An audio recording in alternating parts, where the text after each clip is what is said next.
মনসার উৎপত্তি বিষয়ে প্রাচীন গ্রীসে সর্বভূষণা দানবী মেডুসার নাম থেকে মনসা নামের উৎপত্তি হয়েছে বলে অনেকে মনে করেন। ঋগ্বেদের পঞ্চম মণ্ডলের 44 সূক্তে মনসা শব্দের উল্লেখ রয়েছে। বৈয়াকরণ চন্দ্রগমী মনসা দেবীর নাম উল্লেখ করেছেন। বৌদ্ধ গ্রন্থগুলিতে কুরুকুল্লা এবং জাঙ্গুলি দেবীর বর্ণনা রয়েছে।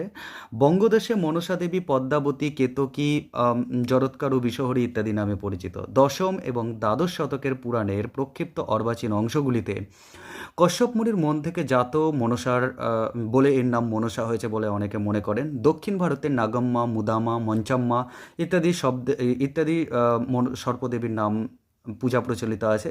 অনেকে মনে করেন মঞ্চাম্মা থেকে মনসা মা শব্দটি এসেছেন, যদিও এটা অনেকে মনে করেন না। পদ্মপুরাণ, দেবী ভাগবত, ব্রহ্মবৈবর্ত পুরাণে মনসার নাম উল্লেখ আছে।